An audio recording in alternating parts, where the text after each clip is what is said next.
क्या आप जानते हैं कि इंडोनेशिया दुनिया का सबसे बड़ा मुस्लिम देश कैसे बना? लगभग 28 करोड़ लोगों के साथ इंडोनेशिया दुनिया का चौथा सबसे बड़ा देश है और लगभग 90% इंडोनेशियाई मुसलमान हैं। इसलिए यह आसानी से दुनिया का सबसे बड़ा मुस्लिम देश है। यहाँ लगभग 24.5 करोड़ मुसलमान रहते हैं, जिनमें से 99% सुन्नी हैं।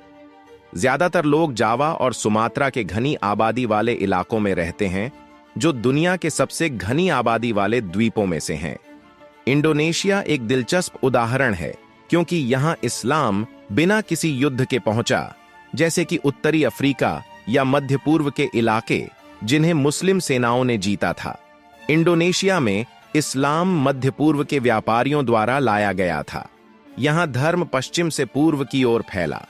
इस्लामिक कलाकृतियों के पुरातात्विक सबूत 13वीं सदी की शुरुआत के हैं, लेकिन यह संभावना है कि इंडोनेशियाई लोग इससे पहले भी इस्लाम के बारे में जानते थे। इतिहासकार अभी तक यह पूरी तरह से नहीं समझ पाए हैं कि इस्लाम इंडोनेशिया कैसे पहुंचा, लेकिन वे कई संभावित परिदृश्यों पर सहमत हैं।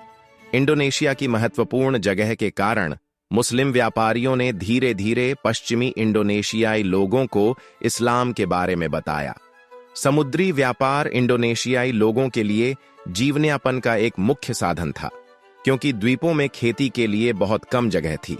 इसलिए मध्य पूर्व के व्यापारियों के साथ मजबूत संबंध बनाना समझ में आया और कई इंडोनेशियाई लोगों ने इस्लाम धर्म अपना लिया।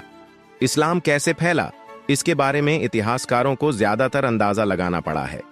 हम यह जानते हैं कि इस्लाम के फैलने से पहले इंडोनेशियाई धर्म मुख्य रूप से हिंदू या बौद्ध धर्म से प्रभावित था, लेकिन जैसे जैसे इंडोनेशियाई लोग मुस्लिम व्यापारियों के साथ ज्यादा से ज्यादा बातचीत करने लगे, इस्लाम एक लोकप्रिय विकल्प बन गया। सुमात्रा के तट पर 13वीं सदी का एक मकबरा इंडोनेशिया में इस्लामी उपस्थिति के शुरुआती संकेतों में से एक है। सुल्तान मलिक अल-लेह के मकबरे में 1297 में उनकी मृत्यु दर्ज है, जब उन्होंने 13वीं सदी के मध्य में इंडोनेशिया का पहला इस्लामी राज्य बनाया था।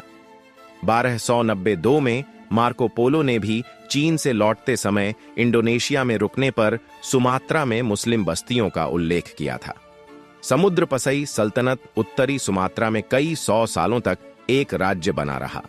माना जाता है कि सुल्तान साली ने 1267 में इस्लाम धर्म अपना लिया था और अपने राज्य का नाम समुद्र रखा था, जिसका संस्कृत में अर्थ समुद्र होता है।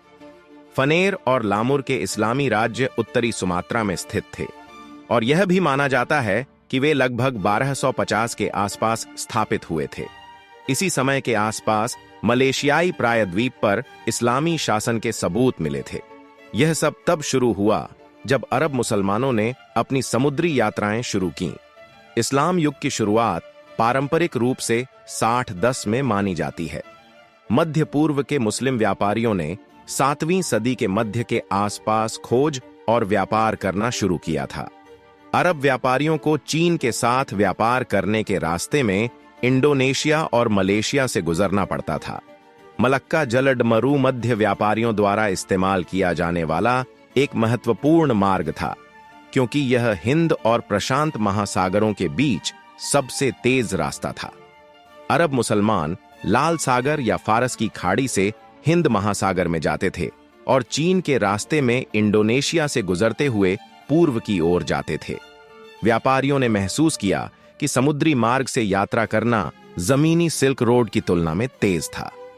समुद्री मार्ग में समुद्री डाकुओं और तूफानों का खतरा था, लेकिन सिल्क रोड की यात्रा में 1 साल तक लग सकता था, जबकि समुद्री मार्ग में आधा समय लगता था। मुस्लिम अरबों ने चीनी रेशम, चाय और कागज के बदले में मसाले, चांदी और सोना का व्यापार किया। इतिहासकारों ने यह भी अनुमान लगाया है कि कई व्यापारी जायफल और काली मिर्च जैसे मसालों के लिए इंडोनेशिया की ओर आकर्षित हुए थे।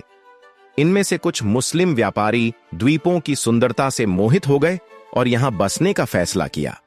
यहां से स्थानीय लोगों को 13वीं सदी तक इस्लाम का पहला अनुभव हुआ। 13वीं सदी तक मुसलमानों ने लगभग अंतरराष्ट्रीय शिपिंग मार्गों पर नियंत्रण कर लिया था और इंडोनेशियाई लोगों ने निश्चित रूप से अरब व्यापारियों को देखा और उनकी तरह बनना चाहा। इस्लाम के उदय को पहले सल्तनत के माध्यम से देखा जा सकता है। 15वीं सदी की शुरुआत तक सुमात्रा और जावा के मुख्य द्वीपों पर बंदरगाहों के आसपास कई मुस्लिम राज्य थे। उत्तरी सुमात्रा इंडोनेशिया में उस जगह के सबसे करीब है जहां से मुस्लिम व्यापारिक जहाज